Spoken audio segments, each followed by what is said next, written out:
I thought this video could be about the time change. So I know everyone kind of like, oh no, but sometimes there's some positives. So let's discuss it. So, so this Sunday, um, daylight savings time stops or ends. Either one, stops or ends. And so we'll go back to normal time. So that happens at 2 o'clock in the morning, and I wanted to get to some of the good news and the bad news. So, so, so the first positive is what? We get 1 hour more of sleep. Yes. And if we wake up anyway, we can just stay in bed. So that'll be kind of nice. I like that. And the first negative is what?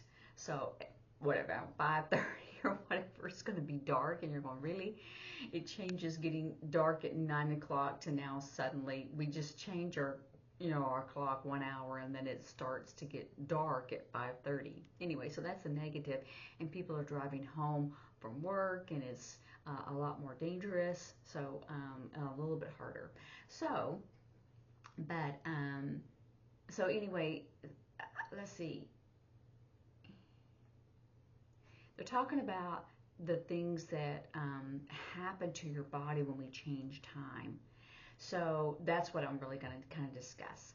So they said that when it changes in the spring, it's harder on your body because you have to change back to 1 hour earlier. And when we fall back, then it's easier because we get 1 more hour, of sleep, or it doesn't really affect us. But in the springtime, when we spring forward, then our body takes more time to get accustomed to waking up earlier, and that's the harder part. Um, but so it's talking about more the dark side, but also they said that the AMA said that when the time switch, our body, we have this circadian rhythm, and so it's a little bit harder to change that, and so there's effects for that. They said that 2 states, Arizona, because it's dry. Remember we did dry, Arizona and Hawaii, they don't change. So anyway, how our brain is what we're exposed to the sunlight, and we wake up, and when it's dark, we go to bed. So that's how we, start our body's kind of rhythm in a sense. I do rhythm here because your heartbeat, your pulse, the rhythm. So whenever it's dark, we become more sleepy. So, that's just natural. And when it's daylight, we kind of wake up. It's sort of a natural wake up most of the time. In the modern world, we have varying times we go to work. And and we don't have, a rooster, crowing, every morning. So it's a little bit different. But and some people will have those blackout curtains, so you can't see, naturally when the sun starts coming up. So, but anyway, but they are hormone, remember this is hormone levels for melatonin, and that helps us to sleep. That's our natural hormone that tells us, that we're sleepy. So it gets kind of thrown out of whack. So, and they said that so it affects our sleep and our heart rate, our blood pressure, who knew, and our stress hormones, and our metabolism with the M's. See, hormones with the H hand shape, and metabolisms with the M. So it says even though our clocks change, the time changes, our work start time and our school start time are the same, right? So that's why it's a little bit harder. It's easier to wake up when the time changes in the fall because we've had 1 more hour of sleep. and so we'll get sleeper a little bit earlier.